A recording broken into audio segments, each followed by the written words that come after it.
Laura Kent was the kind of teacher every parent dreamed of: warm smile, gentle voice, perfect reputation.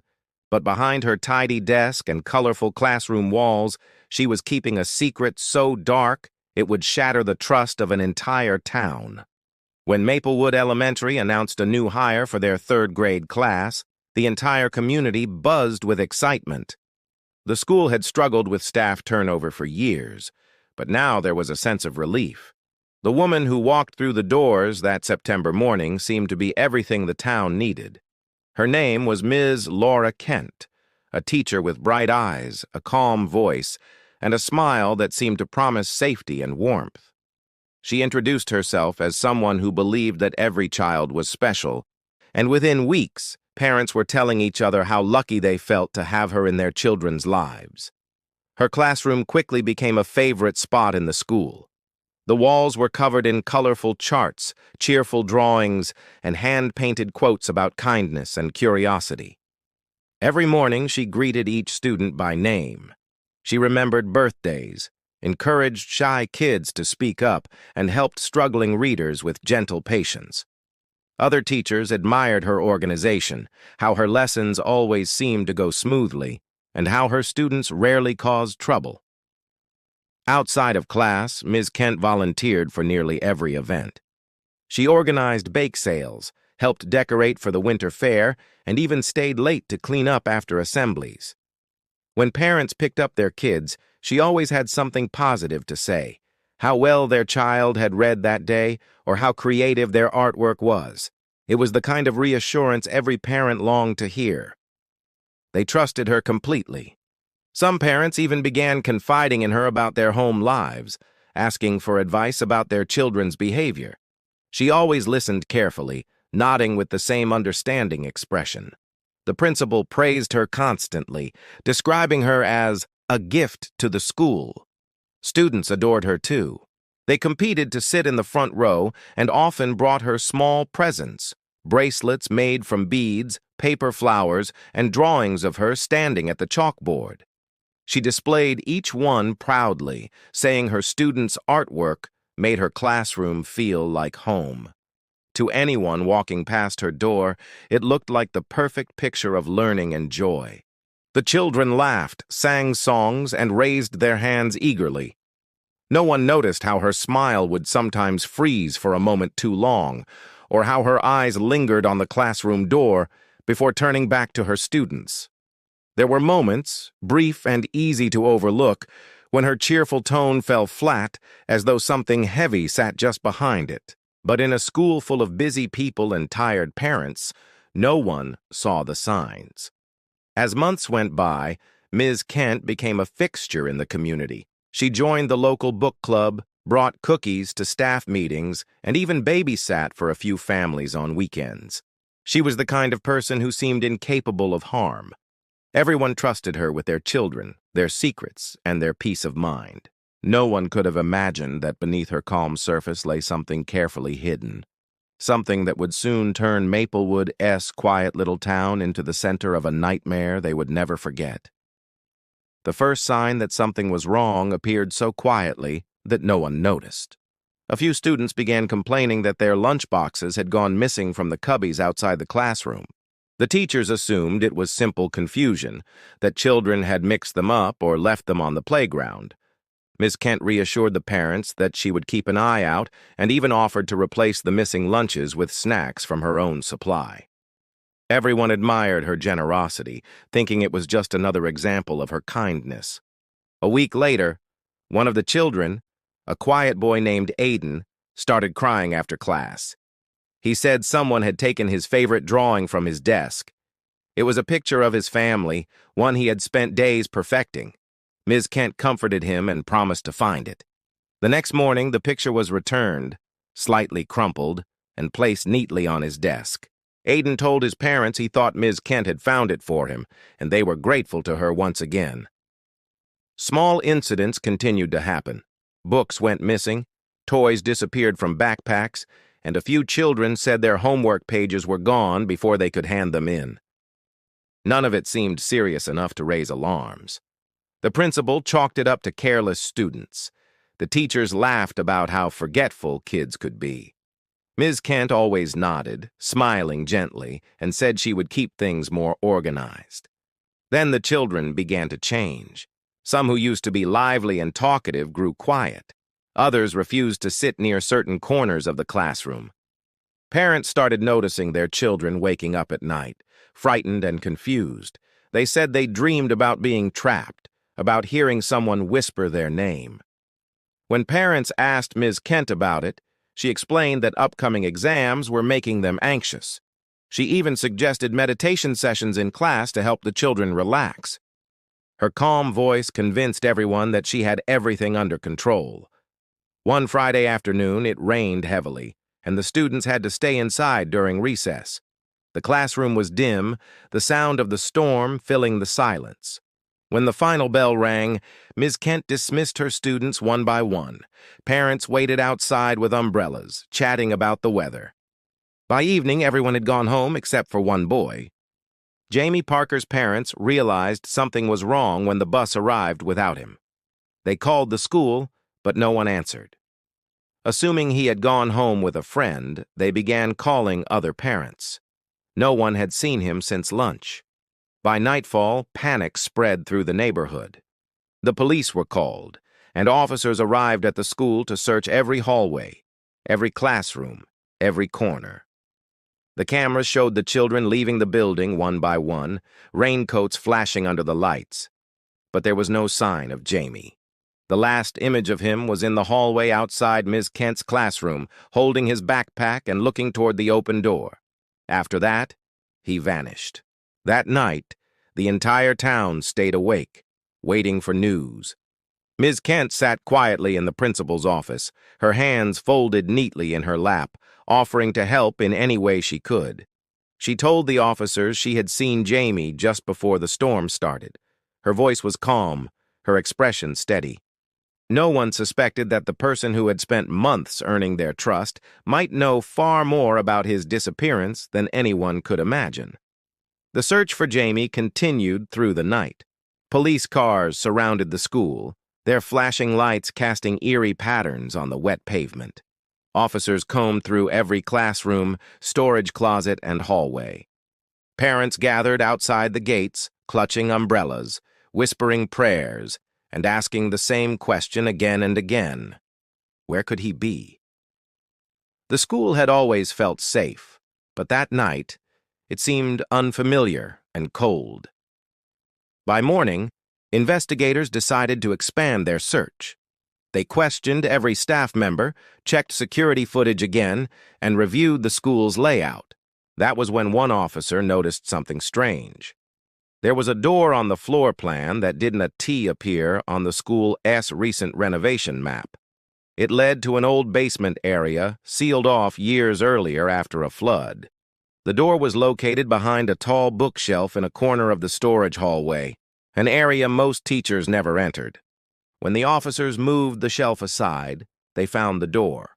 It was old, rusted, and secured with a heavy lock. The janitor insisted he had never seen anyone use it. After several minutes of prying, the door creaked open, releasing a stale, damp smell. The narrow staircase led down into darkness. The officers descended carefully, flashlights cutting through the dust-filled air. The basement was larger than expected, lined with boxes and broken furniture. Everything seemed untouched, until one officer noticed something out of place.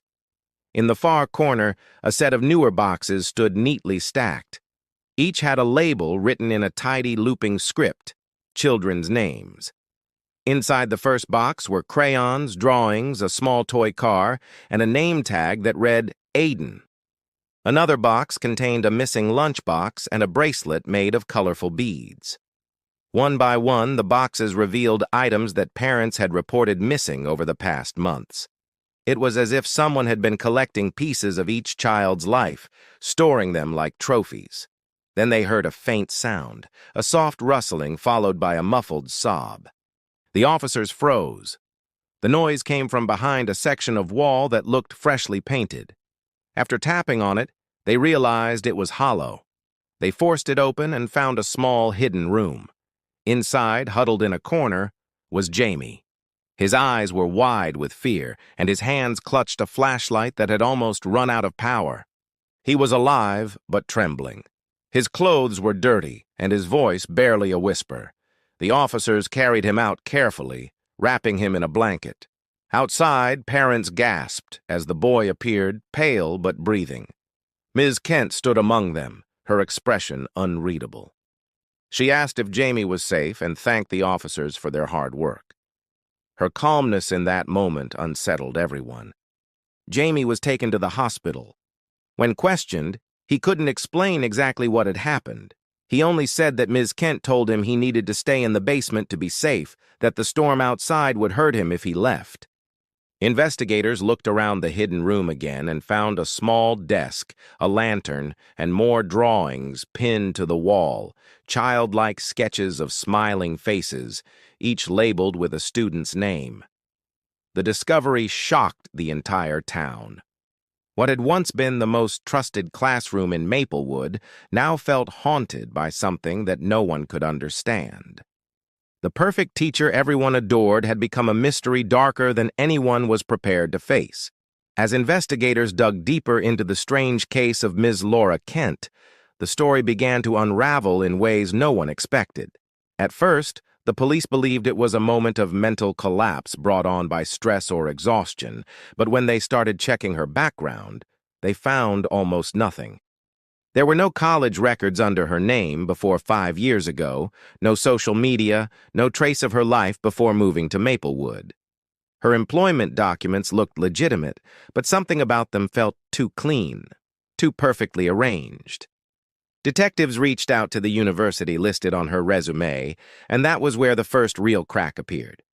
The registrar confirmed that no one by the name of Laura Kent had ever graduated from their teaching program. The photo on her teaching license was real, but the identification number belonged to another woman entirely. When the authorities finally traced her fingerprints, the truth surfaced. Her real name was Ellen Grady, and she had been reported missing from another state 7 years earlier. Further investigation revealed that Ellen had once been a teacher at a small private academy under a different alias. The pattern was almost identical.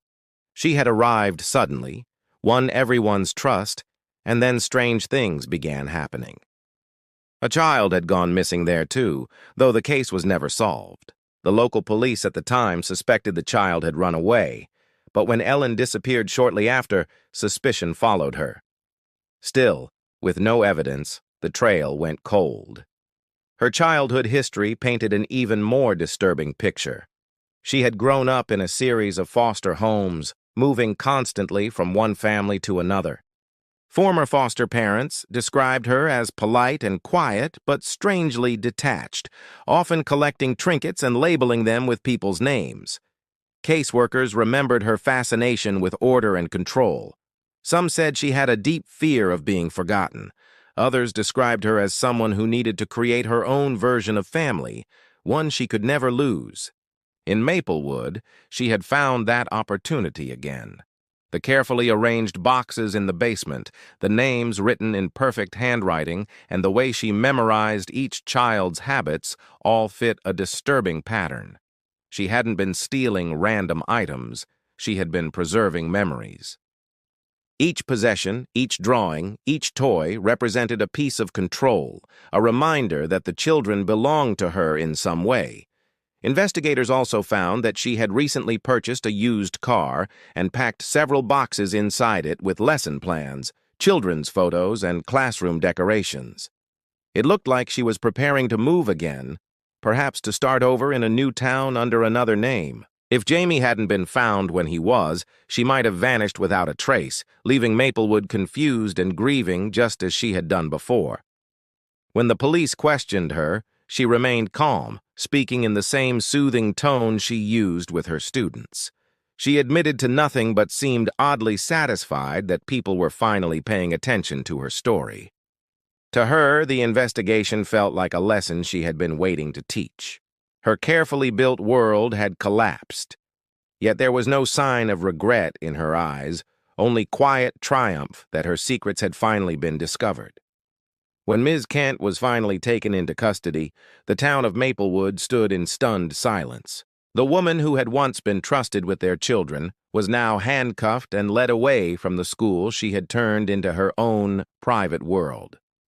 Reporters swarmed the front gate, police cars filled the parking lot, and parents clutched their children tightly, as if afraid to let them out of sight ever again. The story spread quickly, but no one could make sense of it. How had she managed to deceive everyone for so long? During her interrogation, Ms. Kent remained composed. She spoke in calm, measured sentences, as though she were still in front of her class, explaining a lesson. When asked about the boxes in the basement, she said she was keeping them safe, that each item represented something pure. She didn't want the world to ruin. The officers pressed her for more, but she never raised her voice or broke her composure. It was as if she believed everything she had done was justified. Her trial became one of the most closely followed cases in the state. Parents filled the courtroom every day, their faces pale and hollow from sleepless nights. Jamie's testimony was the most difficult moment. He described the small room beneath the school, how Ms. Kent had told him that storms could hurt him and that she would protect him if he stayed quiet. His voice shook as he spoke, and some jurors were seen wiping away tears. The evidence left no doubt. Ms. Kent had deliberately created a place to keep the children under her control, a twisted attempt to build the family she had lost long ago. Psychologists later testified that she suffered from severe obsessive delusions, shaped by years of abandonment and rejection. She saw herself as a savior rather than a captor, convincing herself that the outside world was dangerous and that only she could protect her students. Every act she committed was part of her illusion of safety and love.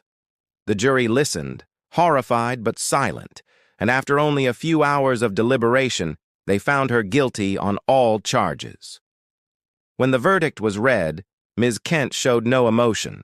She simply lowered her head and whispered something no one could hear. She was sentenced to life in prison without the possibility of parole. Even then, she never expressed remorse. Instead, she wrote letters from her cell addressed to her students, filled with lessons, advice, and cryptic statements about their eternal classroom. The letters were never delivered. After the trial, Maplewood Elementary closed for several months. The basement was sealed off, and workers repainted every wall, removing any trace of her presence. But the scars remained. Parents struggled to trust again, and children who had once loved school now feared it. Jamie moved away with his family, hoping for a fresh start. Years later, former staff members still speak of that classroom in hushed tones. Some say that late at night, when the building is empty, the lights flicker for just a moment, and the faint sound of chalk scratching across a board can be heard. No one goes inside to check. The door stays locked, and the memory of Ms. Kent lingers, a reminder that sometimes evil doesn't come in the form of a stranger, but in the face of someone trusted most.